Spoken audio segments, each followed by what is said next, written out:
Hello friends, welcome back to my channel. நம்ம இன்றைக்கி ஒரு ஒயிட் குருமா ரெசிபி தான் இந்த வீடியோவில் பார்க்க போகிறோம். வாங்க வீடியோக்குள்ளே போகலாம். அதுக்கு முன்னாடி நம்ம சேனலில் ஃபஸ்ட் டைம் பார்க்குற வியூஸ் ப்ளீஸ் சப்ஸ்கிரைப் பண்ணி வச்சுக்கோங்க. அப்போ தான் நான் போடுற வீடியோஸ் எல்லாமே மிஸ் ஆகாமல் உடனே உங்களுக்கு நோட்டிஃபிகேஷனில் வரும். நான் இந்த ஒயிட் குருமா பண்ணுறதுக்கு கொஞ்சம் பீன்ஸ், கேரட், உருளைக்கிழங்கு, அப்புறம் காலிஃப்ளவர், கேப்சிகம், வெங்காயம், அப்புறம் கொஞ்சம் க்ரீன் பீஸ் எடுத்துருக்கிறேன். இந்த வெஜிடபிள்ஸ் எல்லாம் நமக்கு தேவையான அளவில் கட் பண்ணி எடுத்துக்கலாம். இந்த ஒயிட் குருமா சப்பாத்திக்கு மட்டும் இல்லை, நான், பரோட்டா, அப்புறம் இடியாப்பம், ஆப்பம் எல்லாத்துக்குமே செம்ம டேஸ்ட்டாக இருக்கும். இப்போ வெஜிடபிள்ஸ் எல்லாம் குட்டி குட்டியாக கட் பண்ணி எடுத்தாச்சு. இதை நல்லா வாஷ் பண்ணி எடுத்துக்கலாம். இப்போ இதை ஓரமாக வச்சுட்டு கேஸ் ஸ்டவ்வில் ஒரு கடாயை வச்சுக்கலாம். கடாயில் கொஞ்சமாக எண்ணெய் ஊற்றிக்கலாம். எண்ணெய் சுடர்ந்தும் கொஞ்சமாக கடுகு போட்டு பொரிய விட்டுக்கலாம். கடுகு பொரிச்சதும் அது கூடவே 2 துண்டு ரம்பாயில், 1 துண்டு பிரியாணி இலை போட்டு லைட்டாக வறுத்து எடுத்துக்கலாம். அது கூடவே நம்ம நறுக்கி வச்சுருந்த வெங்காயத்தை போட்டு வதக்கிக்கிடலாம். வெங்காயம் லைட்டாக வதங்கினதும் அது கூடவே நம்ம நறுக்கி வச்சுருந்த கேரட், பீன்ஸ், உருளைக்கிழங்கு, கேப்சிகம், காலிஃப்ளவர், கடைசியாக க்ரீன் பீஸ் எல்லாத்தையும் சேர்த்து போட்டு லைட்டாக வதக்கிக்கலாம். ஃப்ரெண்ட்ஸ், நீங்கள் இது கூட பீட்ரூட் இருந்தாலும் கூட ஆட் பண்ணிக்கலாம். ஆனால் பீட்ரூட் சேர்த்தா கொஞ்சம் கலர் சேஞ்ச் ஆகும், அதனால தான் நான் ஆட் பண்ணல. இந்த காய்கறிகளெல்லாம் சேர்த்து நல்லா வதக்கி விட்டுக்கலாம். இந்த காய் வதங்கிறதுக்கு நான் இஞ்சி பூண்டு பேஸ்ட்டு சேர்க்கலை. ஏன்னா தேங்காய் கூட இஞ்சி பூண்டு வச்சு அரைக்கிறேன், அதனால இஞ்சி பூண்டு பேஸ்ட் இது கூட சேர்க்கலை. இப்போ இந்த காய் வதங்குற நேரத்தில் நம்ம இதுக்கு ஒரு மசாலா அரைச்சி எடுத்துக்கலாம்.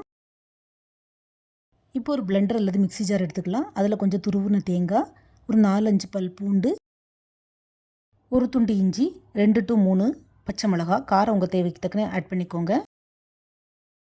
கூடவே ஒரு 1/2 ஸ்பூன் போல் பெருஞ்சீரகம், சோம்பு ஆட் பண்ணிக்கோங்க. கொஞ்சமாக தண்ணி சேர்த்து நல்லா ஃபைன் பேஸ்ட்டு அரைச்சி எடுத்துக்கலாம். இப்போ காய் பாதி வதங்கிட்டு இந்த ஸ்டேஜில் கொஞ்சமாக உப்பு ஆட் பண்ணிக்கலாம். உப்பு சேர்த்து திரும்பவும் லைட்டாக வதக்கி விட்டுக்கலாம்.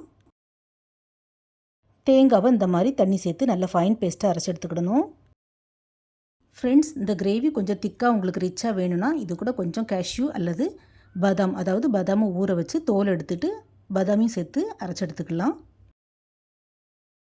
அதுவும் இந்த குருமாவுக்கு நல்ல டேஸ்ட்டாக இருக்கும். நான் ஆல்ரெடி அப்லோட் பண்ணியிருக்கிறேன், என்னுடைய சேனலில் போய் செக் பண்ணிக்கோங்க ஃப்ரெண்ட்ஸ். நான் இந்த குருமாவை குக்கரில் போட்டு தான் வைக்க போகிறேன். ஸோ வதங்கின காய்கறி அவ்வளோத்தையும் ஒரு குக்கரில் ஆட் பண்ணிக்கலாம். கூடவே அரைச்ச தேங்காயும் சேர்த்துக்கலாம். அது கூடவே கொஞ்சமாக ஜார் அலசி தண்ணியும் சேர்த்து கொஞ்சம் எக்ஸ்ட்ரா உப்பு ஆட் பண்ணிக்கலாம்.